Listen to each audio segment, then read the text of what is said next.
favor su asiento, porque tenemos que avanzar en una temática, que el Espíritu del Señor me ha querido, o me ha puesto en mi espíritu para compartir.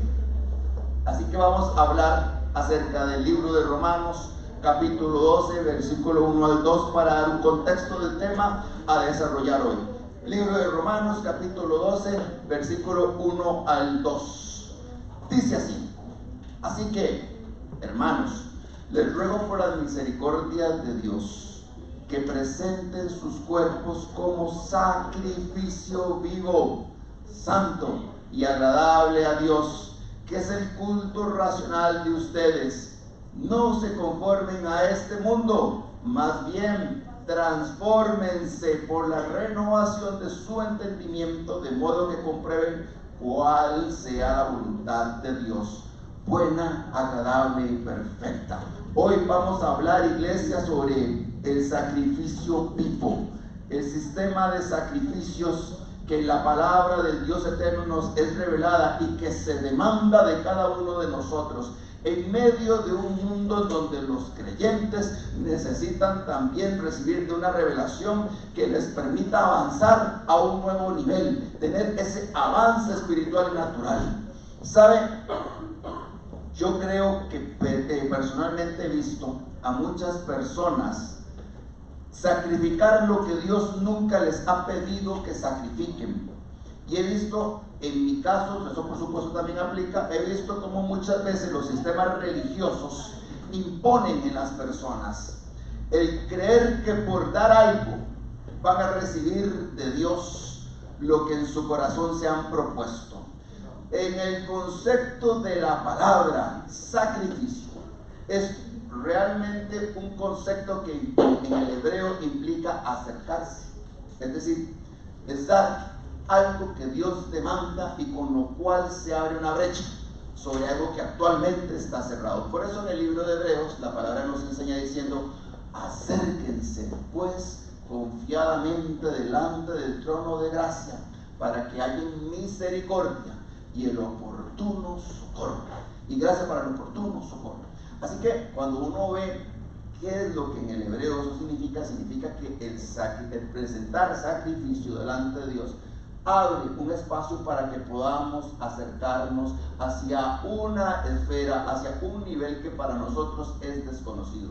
Ahora, todos como miembros del cuerpo de Cristo entendemos que hubo un sacrificio perfecto hecho en la cruz del Calvario hace más de 2000 años, el Cordero de Dios, que Juan el profeta describe: he aquí, dice él por el Espíritu Santo, el Cordero de Dios que quita el pecado del mundo. Ese sacrificio perfecciona por una vez y para siempre a aquellos que nos acercamos a él y aceptamos su sacrificio, su obra vicaria, como se dice teológicamente. Es decir, nosotros, siendo pecadores, dice la palabra, el precio del pecado, la paga del pecado es la muerte, que significa la separación. Cuando una persona muere, no necesito explicarle lo que pasa, sino que su cuerpo y su espíritu y su alma se separan de una vez y para siempre, y esa persona en el plano físico nunca más vuelve a aparecer. Eso es, para el concepto humano, la muerte. Los niños no lo logran entender. Usted puede ver cómo un niño no entiende el concepto de muerte. Ellos lo que se preguntan es por qué su ser querido no volvió, pero no lo entienden. Pero la palabra nos enseña que a través de ese sacrificio hecho en la cruz del Calvario se rompe el poder de la muerte, se rompen las cadenas del pecado, y somos nosotros, aquellos herederos y coherederos de la gracia, los que podemos tener ese espacio para acercarnos, ya no como hombres y mujeres finitos, sino como personas que serán transformadas de una naturaleza como la que tenemos actualmente, a un cuerpo glorificado a través de ese sacrificio. Cuando bendicen y alaban al Señor, porque algún día recibiremos un cuerpo nuevo, recibiremos un nombre nuevo y estaremos eternamente y para siempre en una fiesta eterna celebrándole al Rey de Gloria. Qué bueno que es Él. Levante sus manos y bendígale, dígale: gracias, Señor, porque yo lo veré, porque mi casa lo verá, porque sé que algún día, Señor, en otro espacio, en otro tiempo, glorificaremos tu nombre y estaremos contigo en el reino eterno. Gracias amantísimo Rey. Y la palabra sacrificio, para seguir dando un contexto, significa también hacer sagrado, consagrar. Es decir, es darle una naturaleza divina a algo que no lo tiene. En la Biblia, los sacrificios tienen un enfoque multifacético en el Antiguo Testamento. Yo quiero decirle a usted algo. El ser humano, desde que existió, antes de que el Evangelio fuese dado a conocer a los hombres, en todas las civilizaciones se manifiesta el deseo a adorar. En todas las manifestaciones usted puede ver los incas, los olmecas, usted puede ver en todo el mundo, antes de que el Evangelio llegara, cómo había un sistema de adoración dado a dioses, cómo en el ser humano brotaba en su espíritu el deseo por adorar. Y hoy por hoy no es diferente. Es parte de nuestra naturaleza humana. Todos tenemos en nuestro espíritu un deseo de adorar a algo. Y eso en nuestro corazón debe de ser canalizado para que nuestro enfoque, nuestra adoración sea correcta. ¿Sabe usted que es algo muy interesante de ver cómo nosotros, tarde que temprano, en lo natural, terminamos manifestando aquello que adoramos en lo espiritual? Mírese, porque usted es el reflejo de lo que usted adora espiritualmente. Y no hablo de que usted no pase momentos de angustia, no hablo de que usted no pase momentos difíciles. Todo en esta vida tiene ese presupuesto. Pero lo que hablo es que tarde que temprano la naturaleza que el Dios viviente nos ha dado se manifiesta para poder someter las obras del diablo, para poder decir hay un Dios en los cielos que salva, para decir yo en mi casa servimos al Señor. Y esa naturaleza divina nos ha sido impartida porque nosotros día y noche tenemos contacto con el Espíritu del Señor, en oración, en adoración, en obediencia, a través de su palabra. Y sabe, la Biblia nos enseña cómo Dios, cuando crea al ser humano, dice así: creemos pues al hombre a nuestra imagen y semejanza. Lo cierto del caso es que hoy por hoy el ser humano está sumergido en guerras, está sumergido en avaricias, está sumergido en el deseo de conseguir lo que él define como éxito, que es tener en esencia mucho dinero. En el caso de los hombres, entre más mujeres mejor. Y ese es el concepto de éxito: buen carro, buena casa, etc. Yo no digo que eso no sea algo maravilloso, que Dios no lo conceda. Bendito Dios, porque hay hermanos y hermanas que son muy bendecidas. Pero hay que separar aquello que es eterno de lo que no lo es. Y aquello que Dios demanda de nosotros para ponerlo en su altar y poder nosotros adquirir una naturaleza que no solamente nos pone como seres humanos de carne y hueso, sino que en este cuerpo que Dios te ha dado, poder ir conformando esa imagen y semejanza que Dios siempre quiso que nosotros tuviéramos.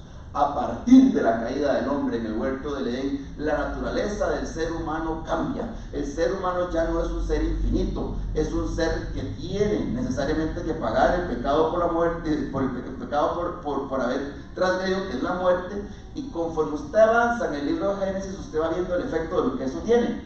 Cómo el hombre se rebela contra Dios, cómo el hombre va perdiendo la longevidad. Cada vez el ser humano muere más joven.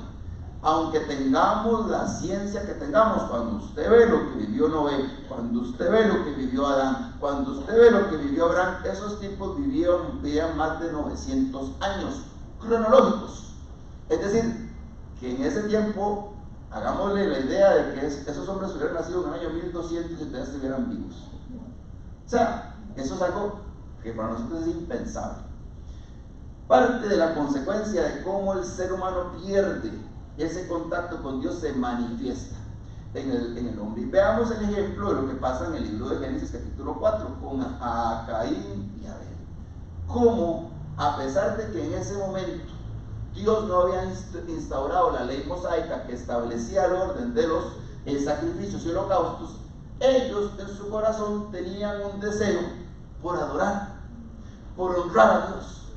Leamos: cuando crecieron, Abel se hizo pastor de ovejas mientras que Caín se dedicó a cultivar la tierra. Al llegar el tiempo de la cosecha, Caín presentó algunos de sus cultivos como ofrenda al Señor. Abel también presentó una ofrenda, las mejores partes de algunos de sus corderos, que eran primeras crías de su rebaño. El Señor aceptó a Abel y a su ofrenda, pero no aceptó a Caín ni a su ofrenda. Esto hizo que Caín se enojara mucho y se veía decaído en su semblante. Entonces el Señor le pregunta a Caín: ¿por qué estás enojado? ¿Por qué te ves tan decaído? Serás aceptado si haces lo correcto, pero si te niegas a hacer lo correcto, entonces ten cuidado. El pecado está a la puerta, al acecho y ansioso por controlarte, pero tú debes dominarlo y ser su amo.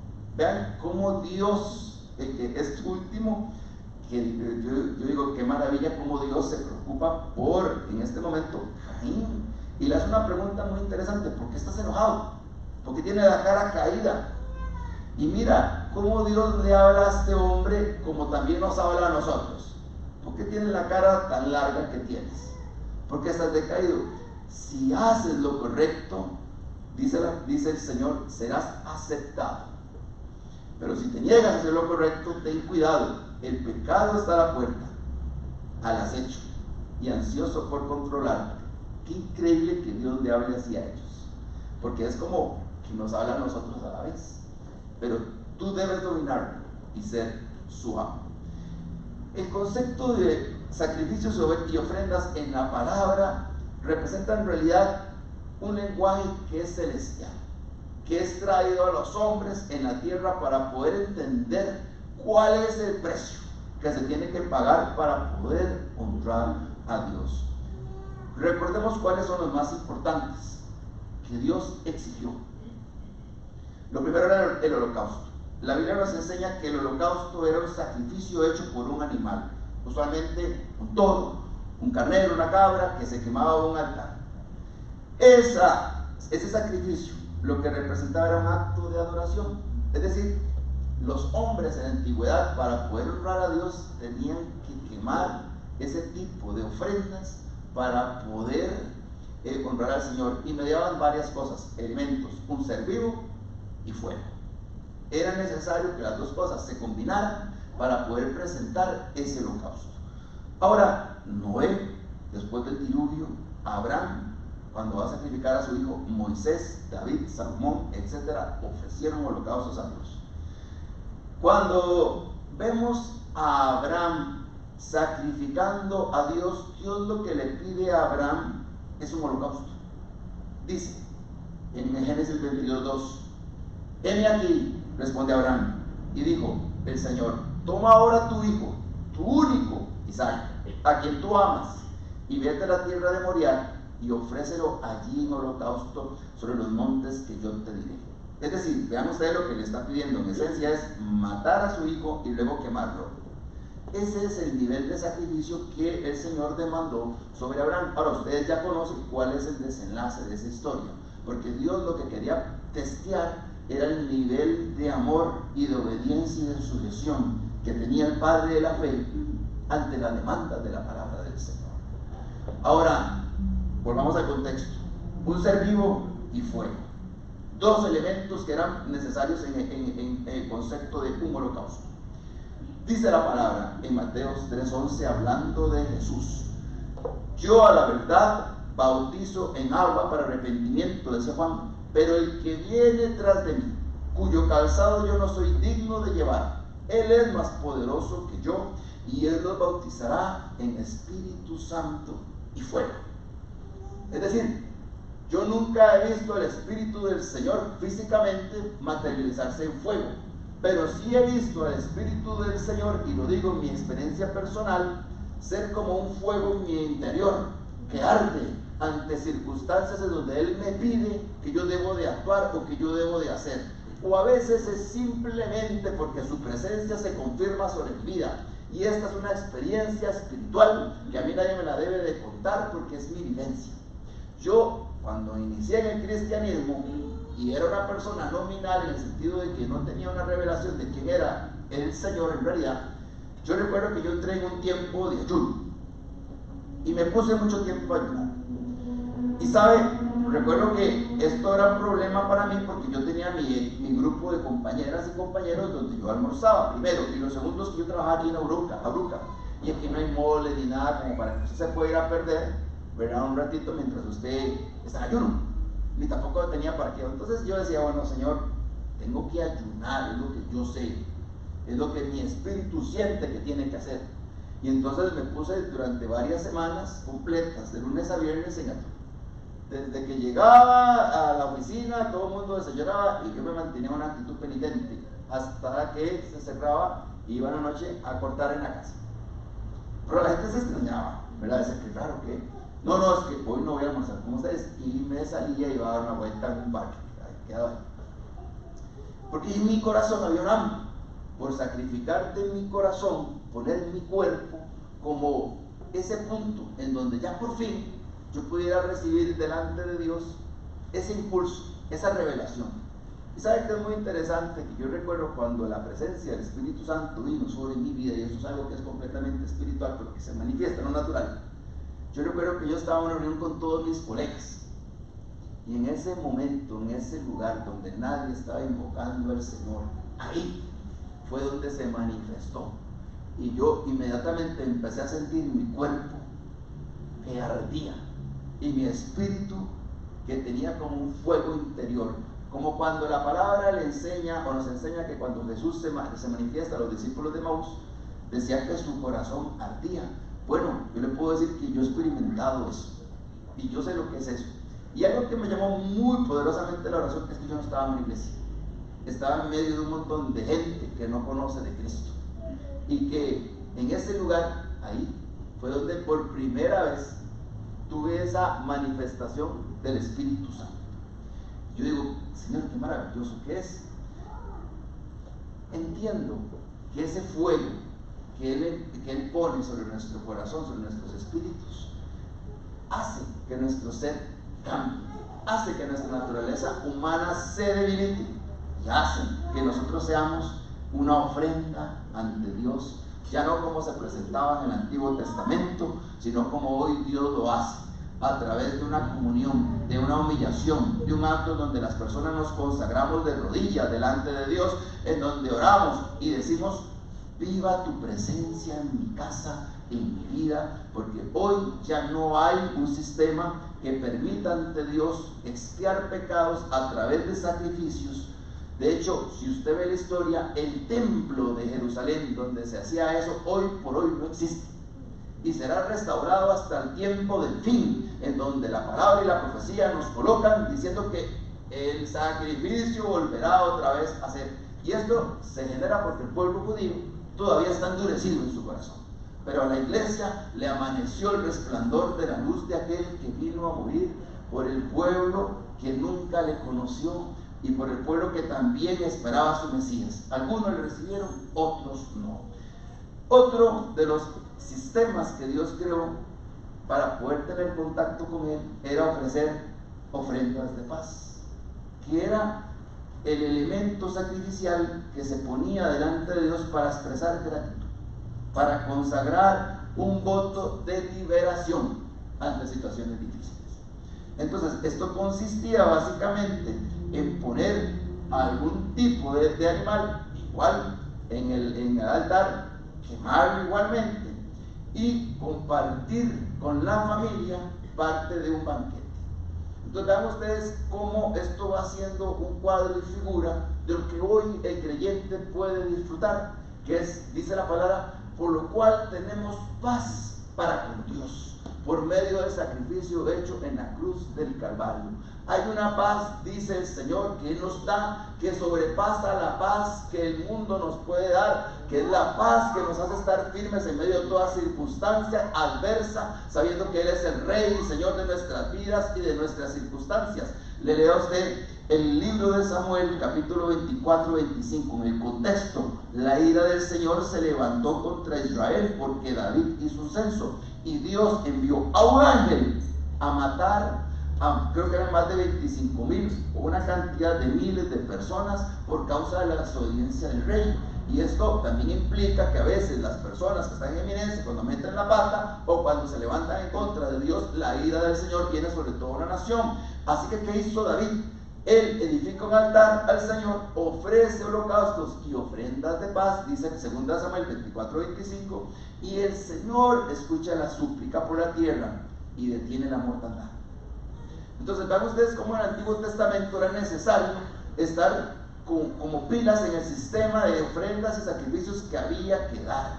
Otro tercer elemento era la ofrenda por el pecado, y se hacía para poder borrar los pecados del pueblo delante de Dios.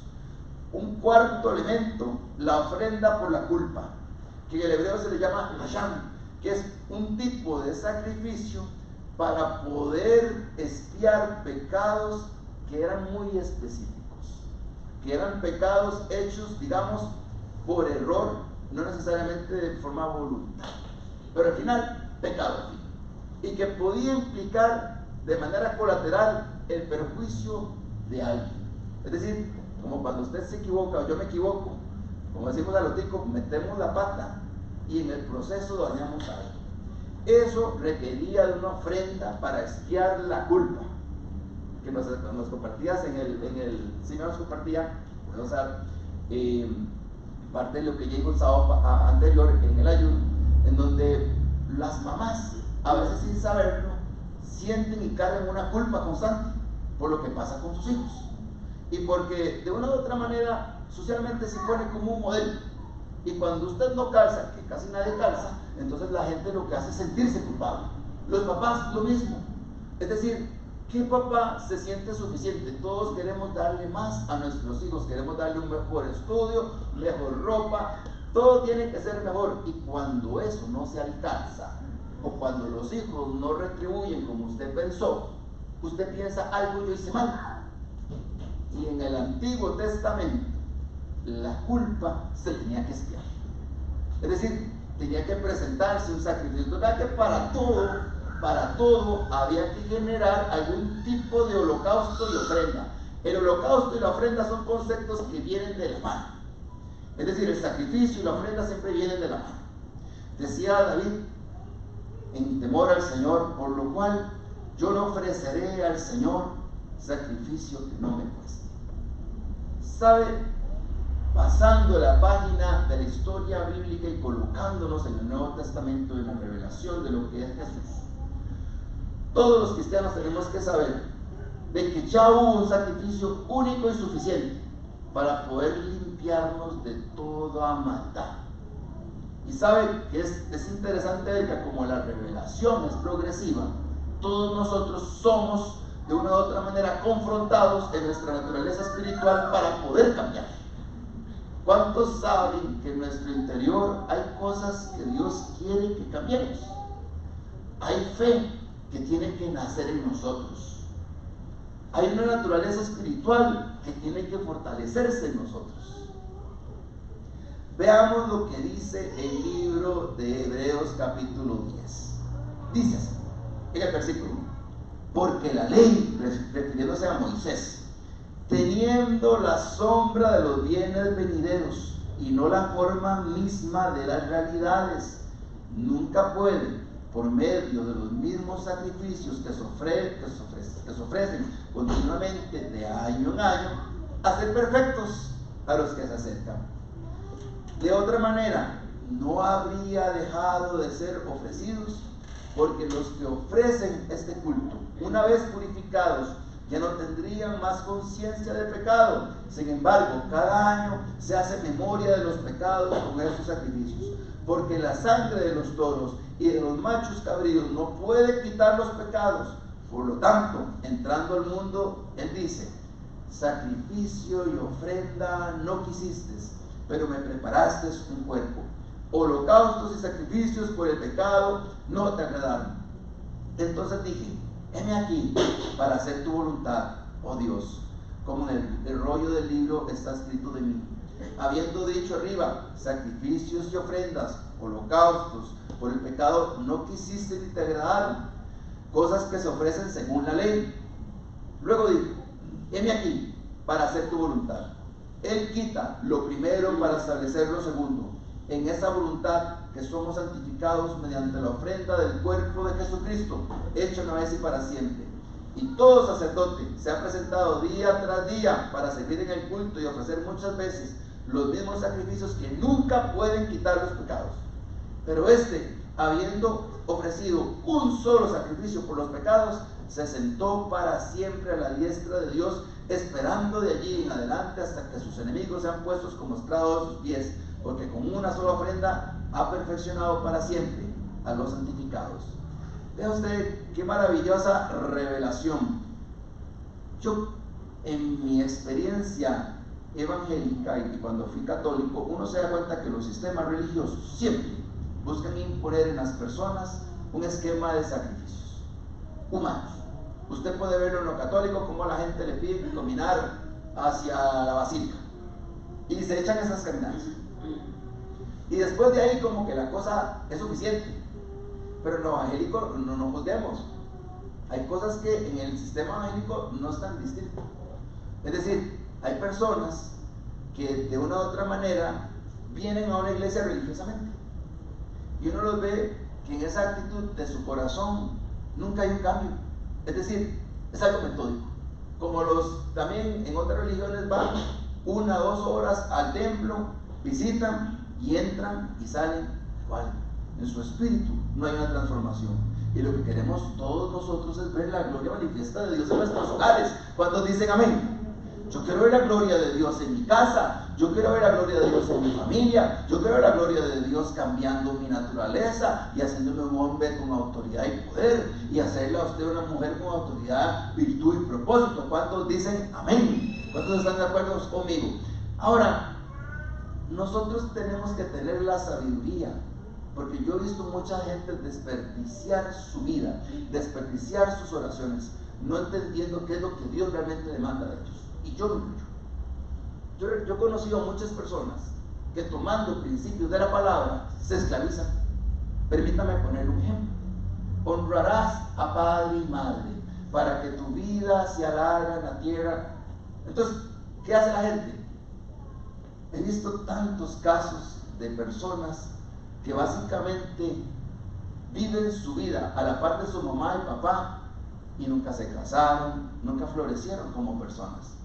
Entonces, yo he visto, se lo digo por mi experiencia, cuando uno entrevista a esas personas, uno intenta llegar a la semilla de por qué no se ha casado, de por qué no ha florecido como persona. Y ellos te sacan la Biblia y te dicen, es que yo me he tenido que dedicar a cuidar a mamá, o me he tenido que dedicar a cuidar a papá, lo que es muy loable. Pero la pregunta en el fondo es, ¿qué es eso lo que Dios te pidió? Pues algo que tú hiciste. Porque cuántas personas delante del trono de gracia se molestan con Dios, porque delante de Él presentan reclamo por algo que Él nunca les pidió que hicieran. Y yo puedo decirles que para poder comprender esta revelación en mi vida, yo también he tenido que ser procesado, porque todos llegamos a un lugar bajo un concepto que se le ha puesto a la persona a decir, haga esto y verá resultados. ¿Me entienden? Entonces, con los evangélicos también nos pasa, ¿verdad?, que con toda esta doctrina de buena prosperidad, o el evangelio de la prosperidad, se decía que si usted daba 10, Dios te multiplicaba eso por 100. Y uno decía, qué maravilla, el dar 10 ofrendas es un negocio, porque si yo doy 1, Dios me devuelve 100, qué maravilla. Y la verdad, cuando uno sacrifica alabanza a Dios dando, puede ser que usted pase momentos de prueba difíciles, en donde Dios va a considerar si realmente es el corazón lo que se está poniendo en esos simples o en esos sobres. O tendremos siempre un muy buen pretexto para decir, Dios no me alcanza. Y sabe, en el evangelio, Dios va probando con pequeñas cosas nuestra fidelidad. Yo me he dado cuenta que a Dios no le sorprende mucho lo que hacemos, sino le sorprende la razón por la que lo hacemos. Eso sí lo sorprende, porque para alguien dar 100,000 puede ser cualquier cosa, pero para otros será su sustento. Y uno dice, ¿cómo hay gente que Dios bendice de manera tan sobrenatural? porque su ofrenda es un sacrificio ante Dios. Así que, habiendo dado todo este contexto, yo quiero traer a usted una revelación, y es: Dios demanda de nosotros el que ya no a través de un templo, ya no a través de un altar de piedra, ya no a través de un sistema sacrificial creado por horas y bajo ciertos tutoriales sacerdotales, ya no así. Todos a través de ese sacrificio hecho en la cruz del Calvario, y al haberse roto aquel velo que impedía que los seres humanos viéramos la gloria de Dios, ya sin esas restricciones, ahora todos nosotros podamos presentarnos ante Dios y decir sinceramente: aquí estoy, Dios, estoy para ti, estoy para servir, quiero más de ti. ¿Sabe? Si hay algo en la palabra que uno debe de entender, es que es más bienaventurado, dice Hebreos 20:35, es más bienaventurado dar que recibir. Pero eso no solo lo debemos entender en términos de darle a alguien que tiene necesidad. Tenemos que entenderlo en el concepto de que nosotros mismos somos una ofrenda para Dios, y que es más bienaventurado el darnos, entregarnos al Señor, que el esperar una recompensa. La llenura del Espíritu Santo en una persona produce tal gozo, tal paz, que yo creo, diciéndolo con todo respeto, que cuando usted experimenta esa presencia de Dios, usted se da cuenta de por qué en este mundo casi todo lo demás se puede volver trivial. Porque usted puede caminar en medio del valle de sombra, donde todo el mundo llora, y usted camina con su semblante firme, en paz, sabiendo que Él es el que te la da, sabiendo que Él está bajo control de las circunstancias, sabiendo que aunque el enemigo se está riendo, hay un Dios de todo poder que lo va a silenciar y va a ponerlo como estrado de sus pies, porque esa es la promesa. ¿Y sabe qué es lo más interesante? Que Dios es absolutamente justo. Alguien decía: ¿y por qué no era más sencillo que el Señor agarrara, derribara a Satanás, lo destruyera para siempre? Porque Él es Dios. Pero como Él es absolutamente justo, y Él sabe quién es y quién es el enemigo, no es una batalla justa ni proporcional. Es como que usted se meta a pelear con un chiquito. ¿Es eso justo? No, porque usted es mucho más fuerte, mucho más grande, mucho más sabio. No es una batalla igual. Entonces, ¿cómo usted gana esa batalla? Seleccionando a alguien que es igual o inferior y poniéndolo a pelear. Entonces, hay algo en el rol de un cristiano que uno tiene que entender. Cuando un ser humano es usado por el Espíritu Santo para vencer al enemigo, para el enemigo ese es el acto de mayor humillación que puede sentir y recibir. Porque la Biblia dice, en cuanto al hombre, en el Salmo 8, le has hecho al hombre menor que los ángeles. Es decir, en nuestro rango, jerarquía, los ángeles en el cielo es como lo más bajo. Están los querubines, serafines, los tronos. Existe una serie de criaturas creadas por el Señor, y los ángeles son como dentro de la jerarquía los que sirven y adoran, pero están ahí. No son los serafines ni son los arcángeles, son seres espirituales que son muy interesantes luego estudiarlo, no entraremos ahí, pero lo que quiero decirles es que de todo lo que Dios creó en el cielo, el ser humano es más bajo, no califica siquiera. Es más, es así que Dios, cuando Moisés quiere ver el rostro de Jehová, Él le dice: usted no puede verme con ese cuerpo, porque ciertamente si algún hombre me viene, morirá. Es decir, que nuestra naturaleza es algo tan corrompido, tan, digamos, de poco acceso a lo que es espiritual, que Dios mismo le dice a Moisés muy honestamente: si usted me ve, se muere. Entonces, ¿a qué vamos? Vamos a que Dios, en su absoluta legalidad, utiliza seres humanos para manifestar su gloria, para hacernos coherederos, para sentarnos en una mesa y ponernos a nosotros como aquellos que manifiestan su luz, su poder y su amor. Yo me imagino, Juan, les digo, es esto para el enemigo, porque sabía él que él tenía perfecto veras, dice la palabra en Ezequiel, en perfección. Y un ser creado en imperfección que cayó es el que lo vence. O sea, vean esta sabiduría espiritual que Dios da, de cómo Él nos usa a nosotros para reflejar su perfección.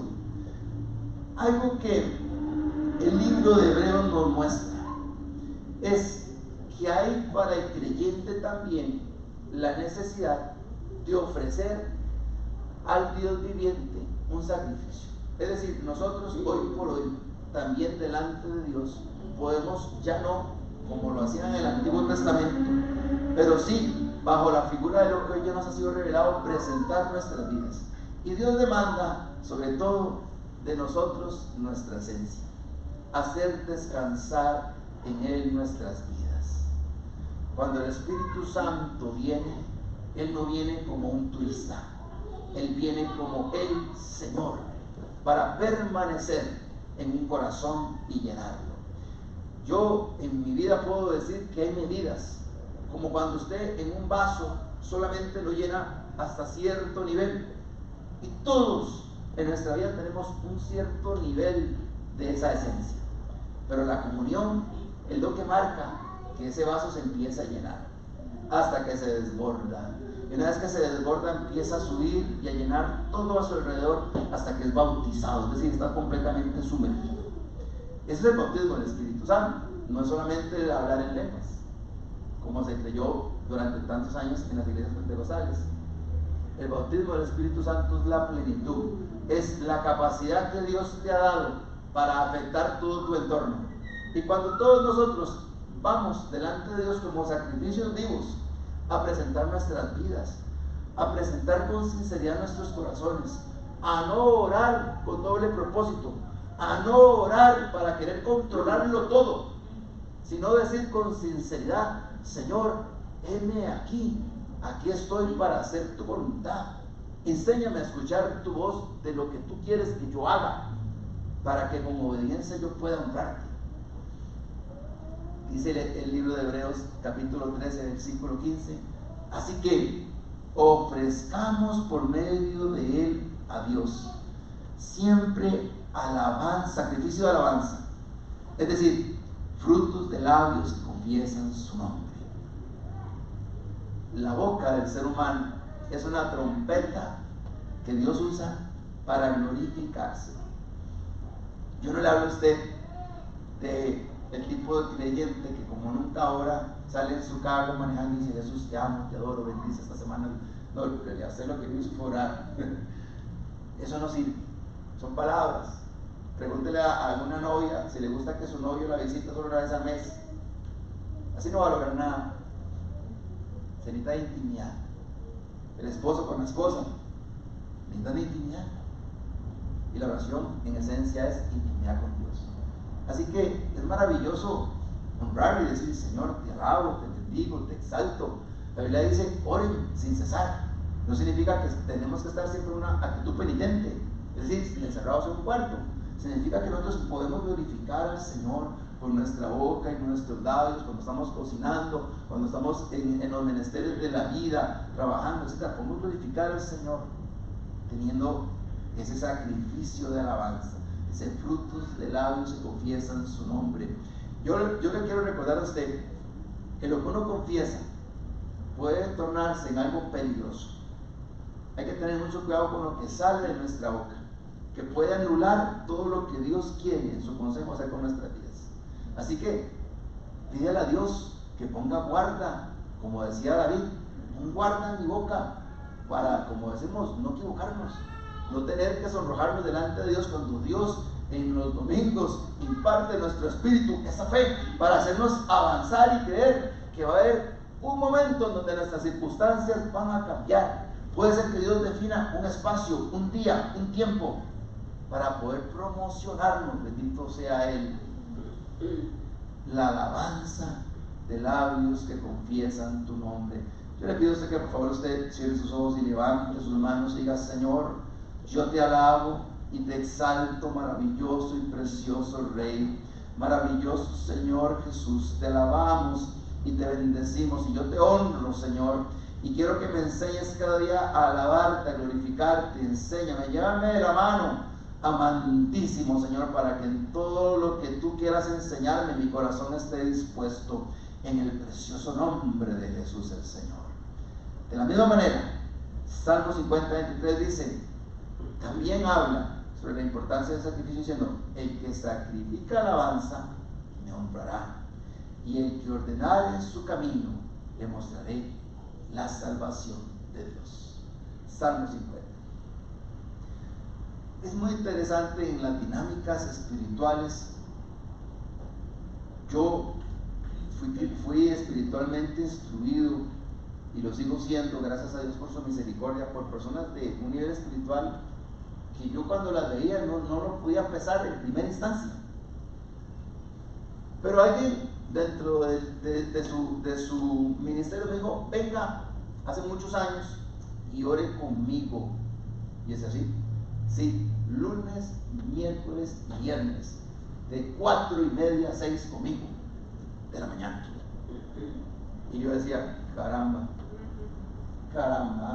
porque es lo mismo orar a las 2 de la tarde que a las 4 de la mañana.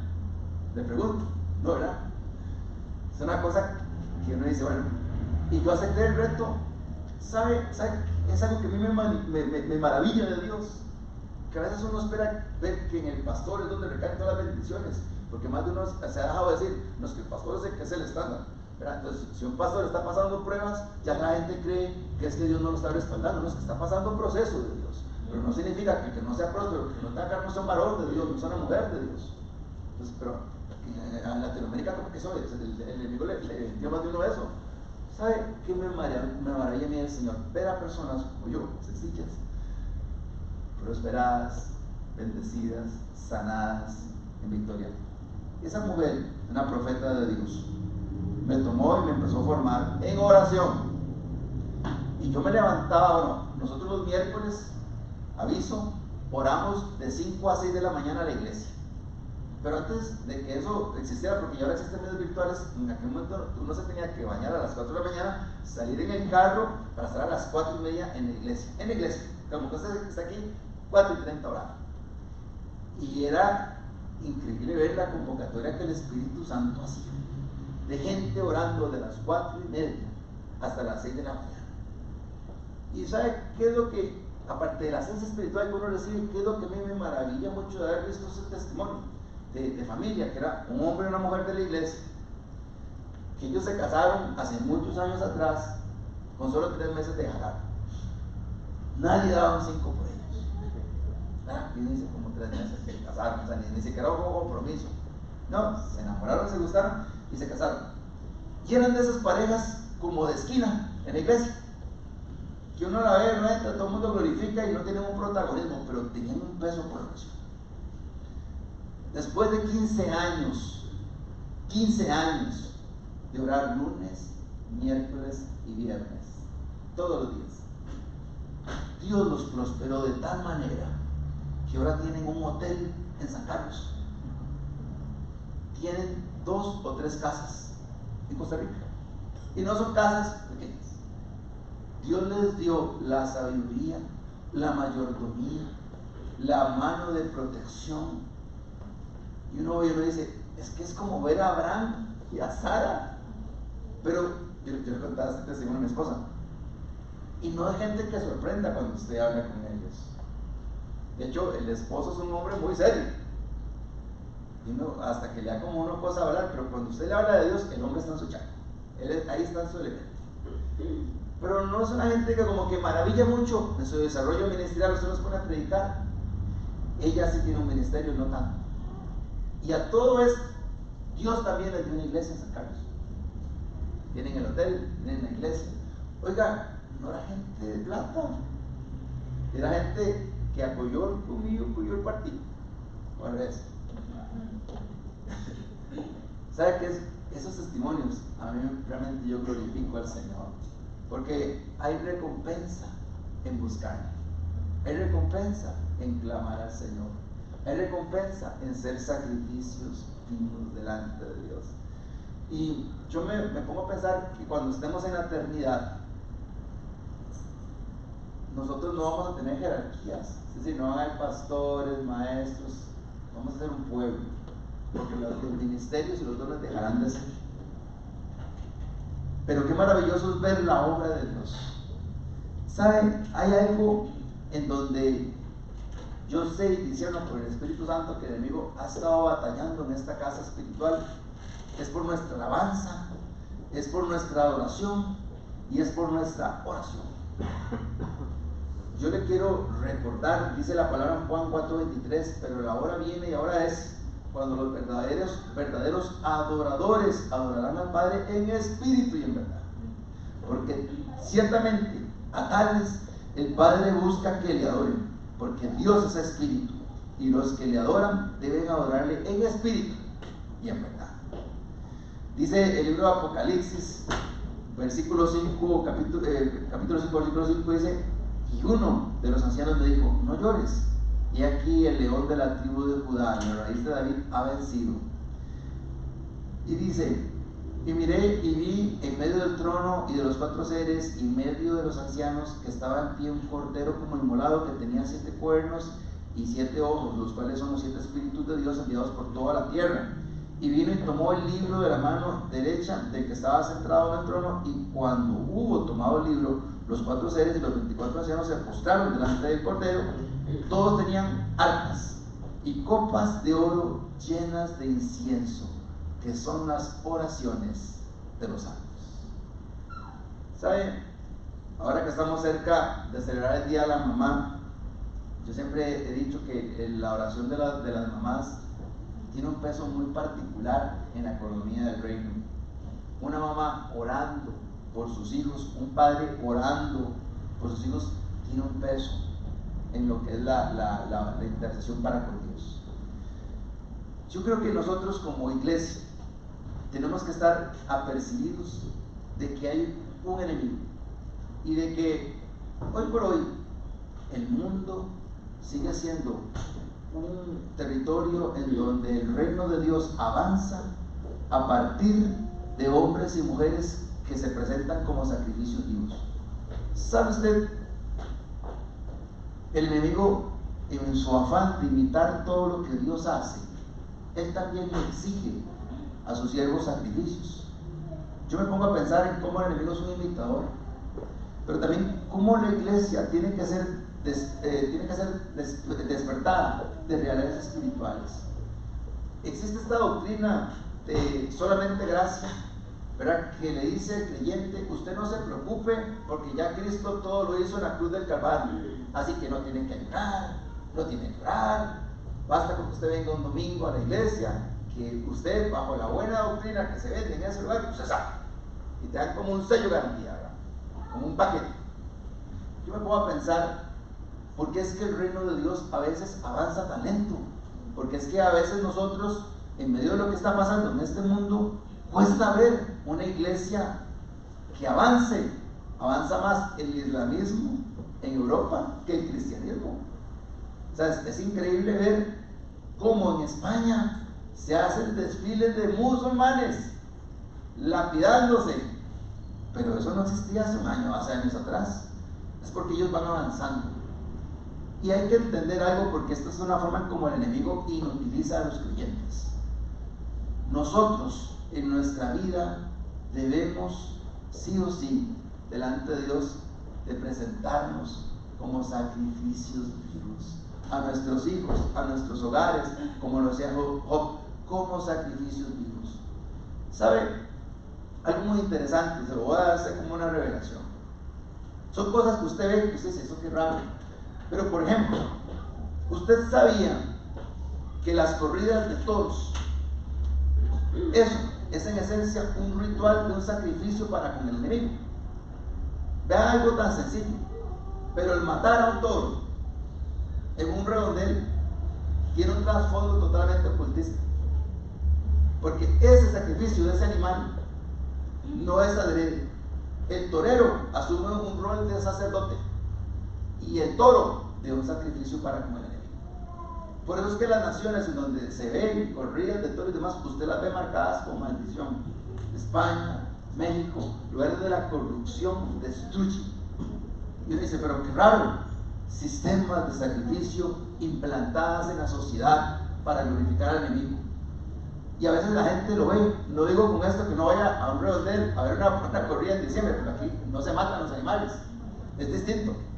Pero lo que quiero decirle es que hay pequeñas sutilezas que en la economía de la fe o en el desarrollo espiritual, a veces las personas no se dan cuenta que están siendo partícipes de un sistema sacrificial.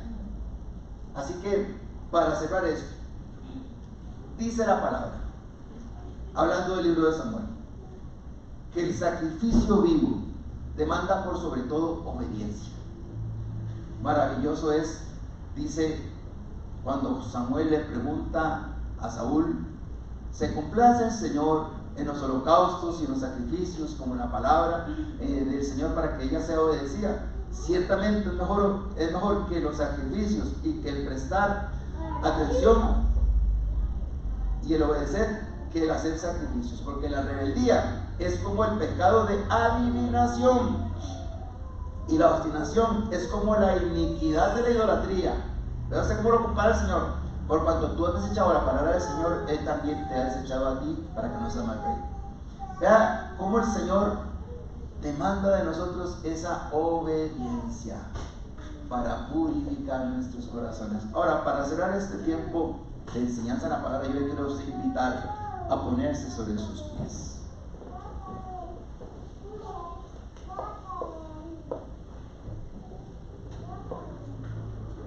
Y vamos a cerrar nuestros ojos para pedirle a Dios, orando a Él.